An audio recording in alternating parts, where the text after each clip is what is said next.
Hey everybody, Abhinav here and welcome to the Ultimate World Quiz Challenge. You know, some days you wake up feeling like a genius, other days you can't find your keys when they're in your hand.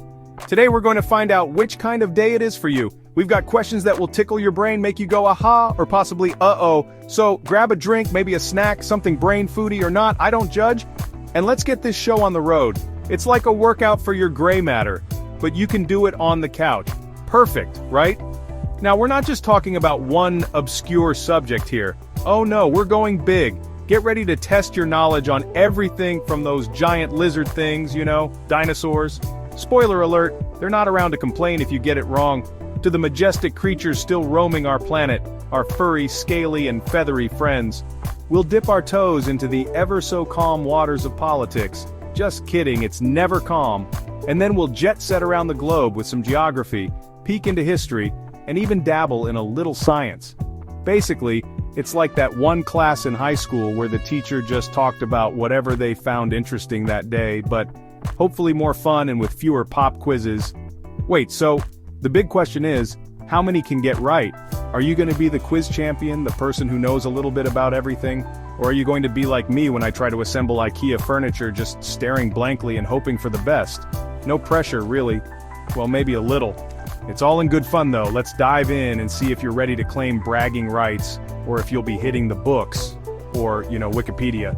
After this, let's see how many you can get right. Let the games begin. Alright, first up, let's talk about dinosaurs. You know, those giant prehistoric creatures that thankfully aren't around to step on our cars. Imagine trying to find a parking spot for one of those things, or the insurance premiums. We've all seen Jurassic Park, right? Where some were small and nippy, probably stealing your fries, others were just enormous, like, did the Earth just move? Enormous? So, the question for you brainiacs, our aspiring paleontologists, is, what was the largest dinosaur to ever roam the Earth? Was it the T-Rex with its tiny arms and surprisingly big attitude? Or something even more colossal? Something that made the T-Rex look like a chihuahua with a glandular problem. Think big, think long necks, think how did that thing even find pants that fit? Okay, pencils down. Or, you know, just stop thinking so hard. If you said Argentinosaurus, give yourself a prehistoric pat on the back. This behemoth, this absolute unit of a creature, is widely considered one of the largest, if not largest, land animal of all time. We're talking estimates of up to 100 feet long and weighing as much as 100 tons. That's like a whole fleet of school buses deciding to have a group hug. Imagine the grocery bill for that guy. Yes, I'll take all the trees in this zip code, please, and a Diet Coke. So if you got that right, you're off to a roaring start. 1 point to you. Okay, moving on from things that to roar and terrify small mammals to things that still do, and still terrify small mammals. Let's talk about the animal kingdom. A place full of majestic beasts, cute critters, and things that will definitely eat you if you get too close, so, you know, stay on the couch. We've all heard the phrase, it's iconic, it's in movies, it's probably on a t-shirt your uncle wears. But who actually holds the title? So, question number 2 for you. Which animal is known as the king of the jungle? Is it the one with the loudest roar, the biggest teeth, or maybe the one with the best agent and a killer reality TV show deal? Think carefully, this one might be a little trickier than it sounds, or maybe it's exactly as it sounds. Who knows? Time's up. Did you say the lion? Well, you're right, that's the common answer and the one we're looking for. The lion with its magnificent mane, which by the way is basically a giant look at me, I'm fabulous sign and powerful presence, has long been dubbed the king of the jungle. Now here's a fun fact for your next awkward silence at a party, or to impress your cat. Lions don't actually live in jungles. They mostly live in grasslands and savannas. So, king of the slightly less dense foliage area doesn't have the same ring to it, does it? But hey, tradition is tradition, and marketing is everything. If you got lion, you're 2 for 2, or maybe 1 for 2. No judgment here, we're just getting started. Alright, let's shift gears from the wild kingdom to the, well, sometimes equally wild world of politics. This one requires you to be somewhat up-to-date with current events, or at least have glanced at a news headline in the past, year or so maybe while waiting for your coffee. It's a pretty big job, involves a very famous White House, that probably needs a new coat of paint every other week, and a lot of handshaking, so much handshaking. So, for our third question, and try not to start a debate in your living room or with your pets.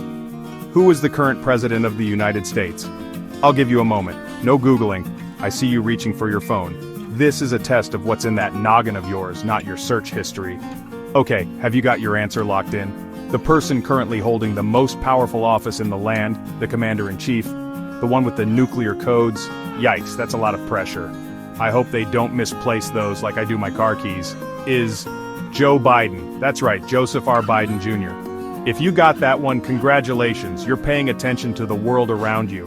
Or maybe you just saw him on TV talking about his favorite flavor of ice cream, which is apparently a big part of the job. Whatever works. If not, well, now you know. And knowing is half the battle. Or so I'm told by those PSAs from the 80s. Chapter 4. Parisian Puzzler. City of Lights, City of... what was it again? Let's take a little trip, shall we? Pack your imaginary bags because we're heading to Europe for this next one. Specifically, a country famous for its art, its cuisine, so many delicious cheeses, its fashion, and a rather tall iron tower that everyone takes the same picture with. You know the one? Where it looks like you're holding it up? It's a beautiful country with a rich history and a language that sounds incredibly romantic even when they're just ordering a sandwich. So, our geography question for you Globetrotters is, what is the capital city of France? This city is known for its romantic ambiance, iconic landmarks, and maybe a few too many pigeons who are very bold. It's a place many dream of visiting or at least seeing in a movie. Sound of an accordion playing softly. Alright, got your berets on and your answers ready? Or maybe you're munching on an imaginary croissant. The capital city of France, home to the Louvre, where Mona Lisa lives, more on her later, the Eiffel Tower, and some incredible pastries that will make you forget all your troubles is... Paris, oui, Paris. If you said Paris, then congratulations, you've got a point for your geographical knowledge. You can almost smell the fresh baguettes from here, can't you? Or maybe that's just my neighbor baking. Either way, well done if you got it. If not, maybe it's time to plan a virtual vacation, or at least watch Emily in Paris for, research purposes. Chapter 5.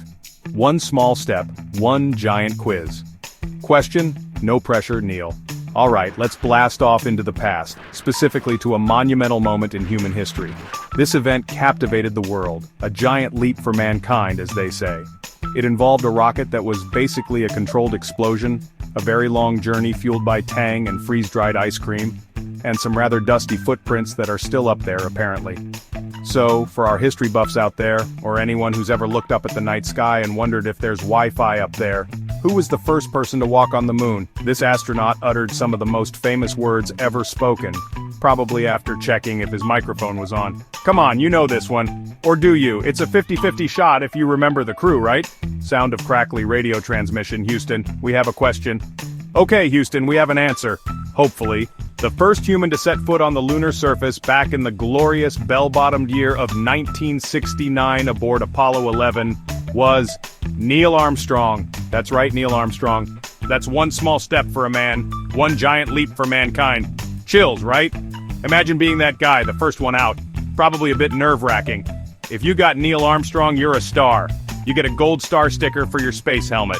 If you said Buzz Aldrin, good try, he was the second. Still pretty cool, like being the second person to comment on a viral video. Still important, but Neil got there first. Chapter 6H2. Oh yeah, getting scientific. Don't worry, no pop quiz on the periodic table. Time to put on our lab coats, or at least pretend we remember something from high school chemistry besides how to make a stink bomb. Which, by the way, don't do that. Don't worry, there won't be any explosions. Unless you get this wrong and your brain explodes from trying too hard. Kidding. Mostly. This is a fundamental one, something that makes up a huge part of you. Unless you're a robot, in which case welcome, robot viewers. And a huge part of this planet. It's essential for life, for making coffee, for water balloon fights. So, the science question is, what is the chemical symbol for water? It's made of two elements, one of which is very common and sounds like hi, the other makes things go boom on its own but is very friendly in this combination. Sound of bubbling liquid. Alright, have you figured out the formula? Have you channeled your inner Bill Nye?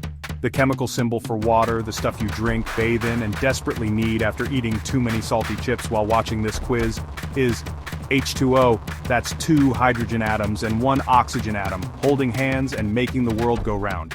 H2O. Simple, elegant, life-sustaining, and surprisingly hard to spell if you haven't had your coffee yet. If you got that, you're clearly a scientific genius. Or you just paid attention in class, which is also a form of genius, I think. If not, well, now you know what to ask for next time you're thirsty and want to sound incredibly smart. I'll have a glass of dihydrogen monoxide, please. See how that goes over. Let's wander into the grand halls of art history for this next one. We're talking about perhaps the most famous painting in the entire world. Her enigmatic smile has baffled and intrigued people for centuries. Is she happy? Is she smirking? Did she just hear a good joke? You've seen her on postcards, in books, probably even on a pair of socks or a shower curtain. But, do you know the master behind the masterpiece? So the question is, who painted the Mona Lisa? This artist was more than just a painter. He was an inventor, a scientist, a sculptor, a true Renaissance man. Basically, he was the guy who made everyone else feel unproductive. Think Italy, think genius, think how did he have time for all that? Classical music interlude, perhaps a harp. Okay, art connoisseurs, have you got your answer? Or are you still trying to figure out what she's smiling about? The brilliant artist who brought the Mona Lisa to life with her captivating gaze and probably spent ages getting the lighting just right was none other than Leonardo da Vinci. That's right, Leonardo. The man who could seemingly do it all, probably while simultaneously inventing a helicopter and whipping up a perfect risotto. If you knew that, bravo. You clearly have an eye for the finer things, or you just watched the Da Vinci Code recently. If you didn't, well, now you have a great fun fact to impress your friends with next time you're awkwardly standing in front of a painting at a museum. Ah, yes, reminds me of Leonardo's early work. Chapter 8, Before Your iPhone, the OG computer, it weighed more than your car. Alright, tech heads and history buffs, this one's for you. We live in an age of supercomputers in our pockets, devices that can order pizza, navigate us to Mars, almost, and show us cat videos simultaneously. But it all had to start somewhere, right? Before sleek laptops and smartphones that know more about us than our own mothers, there were giant machines, filling entire rooms, with less power than your smart toaster probably has now, and they definitely couldn't play Angry Birds. So let's go back to the dawn of the digital age, a time of punch cards and giant humming boxes. The question is, what is the name of the first electronic general-purpose computer? This machine was a behemoth, a true pioneer, and probably very, very loud. Got your thinking caps on? Or maybe your anti-static wristbands, just in case. The name of this groundbreaking machine, often considered the first electronic general-purpose digital computer, the great-great-great-granddaddy of your Netflix machine, is ENIAC. That stands for Electronic Numerical Integrator and Computer. Quite a mouthful, right? They weren't great with catchy names back then. ENIAC was completed in 1945 and was a game-changer, mostly for calculating artillery firing tables. But hey, baby steps. If you got ENIAC, wow, you really know your tech history. You're probably the person everyone calls when their Wi-Fi goes out, or when they need to set up their VCR, if you still have one. If not, don't worry. Most of us just know how to turn our phones off and on again. Chapter 9. Girl! A World Cup winner question. Did your team win? Let's get sporty. Time to see who follows the beautiful game, the global phenomenon that is football or soccer, depending on where you're from and how passionately you want to argue about it. Every 4 years, nations battle it out for the ultimate prize, the FIFA World Cup. The passion, the drama, the grown men crying on television, it's got it all. The vuvuzelas. Okay, maybe not always the vuvuzelas. Some of us are still recovering from 2010. We're going back a few years for this one, to a summer of incredible goals, national pride, and probably a lot of people calling in sick to work. So the question is, which country lifted the coveted trophy and won the FIFA World Cup in 2018? Are you ready to celebrate or commiserate? Did your office sweepstake pay off? The nation that emerged victorious, celebrating in a shower of gold confetti after a thrilling tournament in Russia, the team that got to kiss that beautiful golden trophy was France, Les Bleus. That's right, France took home their second World Cup title, defeating Croatia in a very exciting final. Mbappe, Griezmann, Pogba, what a team! They were fantastic. If you got that right, you're a true football aficionado. You probably have a jersey or two in your closet, or at least strong opinions about VAR. If not, there's always the next World Cup to get invested in. It's always a good time, unless your team loses on penalties. Chapter 10. Expecto Patronum. A movie magic question. No muggles allowed. Kidding. Alright, for our final question, let's dive into the magical world of entertainment, specifically a film series that captivated a generation and made a lot of us wish we got an owl on our 11th birthday. We're talking about Wizards, Witches, a school of magic that frankly had some serious safety violations, and a boy with a lightning bolt scar and a knack for finding trouble. It's a story of friendship, courage, good versus evil, and why you should never trust a teacher with a turban. You know the one. So, the question is, who played the iconic character of Harry Potter in the movie series? This actor grew up on screen, waving wands, fighting dark lords, and dealing with teenage angst all at the same time. He's pretty much synonymous with the role. Have you cast your spell and summoned the answer? Or are you still trying to remember which Weasley twin was which? The actor who brought the boy who lived, and complained a lot, let's be honest, to life in all 8 films is, of course, Daniel Radcliffe. That's right, Daniel Radcliffe. From a little kid getting his Hogwarts letter delivered by an angry giant, to a young man facing down Voldemort in a battle that destroyed half the school. If you got that, you're a true Potterhead. 10 points to your house. If not, well, mischief managed. Maybe it's a sign you should have a movie marathon. They're great. Just try not to get sorted into Hufflepuff if you're aiming for glory. Kidding. Hufflepuffs are great.